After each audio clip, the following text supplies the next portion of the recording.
Here's an example of a problem where you have a bunch of given information and it all seems pretty jumbled. So the best thing to do is to start with a picture. We have city A, city B. You're driving in your car and you're heading towards city B. There's your car. And it gives you a ton of information. So let's look at what it says. It says you drive 30 minutes at 80 kilometers an hour. So for the first leg, you're going 30 minutes. So minutes is time. So we can say delta t equals 30 minutes, and our speed is equal to 80 kilometers an hour. So 80 kilometers per hour. Then you go for 12 minutes at 105 kilometers an hour. So in that case, delta t equals 12 minutes. And then the speed is equal to 105 kilometers per hour. And finally, 45 minutes at 40 kilometers an hour. So delta t equals 45 minutes at v equals 40 kilometers per hour. Somewhere in here, it doesn't say you spend 15 minutes eating lunch. Let's say you stopped at this point. I don't know, I'm just going to stick it right in there. That you took 15 minutes, and your speed, if you're just sitting and eating lunch and getting gas, is 0 kilometers per hour, right? So there's all of our information organized into a way that is sort of easy to see, and we can go from there. Part A is asking us, so are required to find, and so that's our given in the form of a table or a chart picture. So question A is asking us to find the total distance, delta x, that we want. Now, none of these segments tell us delta x, but we have an equation. We know that, from here I can write, one of our equations is that v equals delta x over delta t. So I can start with that equation actually, and I can say v equals delta x over delta t. So I can solve this for delta x, and I can say delta x equals v delta t. And those of you from math, this is just your d equals rt formula in a slightly different form. But it's basically the same equation. This x is d, and the velocity is r, and then that's how you used to see it, d equals rt. I think that's how they do it in your math class. So now we're just going to apply this to each of the three segments. But before we do that, we're going to see that there's a slight problem in that we have a mismatch between our units. Here, our units are minutes, and here they're hours. This is a problem, and it will always be a problem. When you work with equations and you put in information into the equation, if I put in 80 kilometers per hour here, I need to have hours in this. Or I could convert this to kilometers per minute, although that's a little bit more odd. So I'm going to go ahead and convert all of our units. And just to see a really quick version of this, if I want to have 30 minutes and I want that to be in hours, this is an obvious and easy one, but just so you see how it's done, hours. I'm going to have to multiply that by something that, let me just move this over.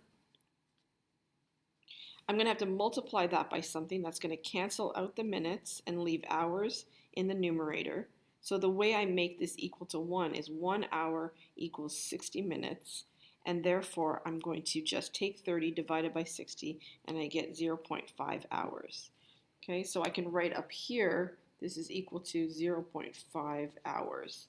Similarly, 12 divided by 60 is equal to 0.2 hours, and then 45 is equal to 0.75 hours.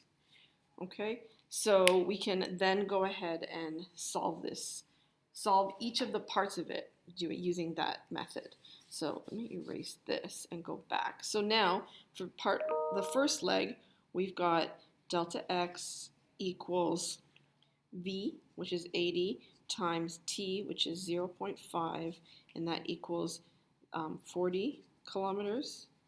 For the second part, I've got delta x equals v, which is 105, times 0.2, and that equals 21 kilometers. And for the third part, I have delta x equals 40 kilometers an hour, 40 kilometers an hour times 0.75, and that should equal 3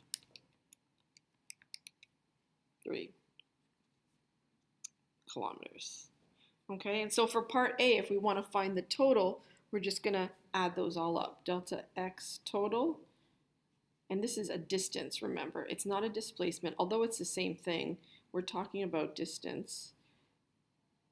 It's equal to 40 plus 21, 40 plus 21 plus 30, and that equals 7091 kilometers. Okay, so that's my answer for part A. And remember, we want a sentence.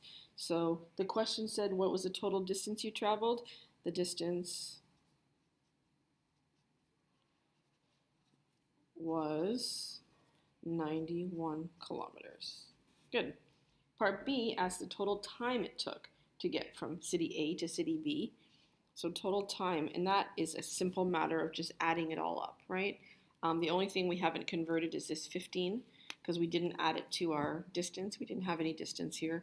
15 is just 0.25 hours. So just adding all that up, we get total time equals, and then we can say 0.5 plus 0.2 plus 0.75 plus 0.25, and we get a total of, let's just do that in terms of the hours, we get 1.7 hours. Okay, and then finally they ask for the average speed. V_av is just delta x, sorry, this is what I'm doing. Delta x over delta t, which equals 91 divided by 1.7. And this is in kilometers, this is in hours, and we end up with an answer of 53.5 kilometers per hour. You notice I didn't put the units all the way through. It's a matter of taste and like comfort. I like to put the hours, but I know that sometimes it makes the equations kind of messy. I'm okay if you don't include the units every single time you do the calculation, but I do want your sort of concluding sentences. So for part B, determine the total time. You would just say the time was 1.7 hours, and this is where you're making sure that you've got your units and everything. That's the place I'm really going to look for your units. And finally, the average speed. Move this up just a little. Average speed was 53.5 kilometers per hour. And that's the answer.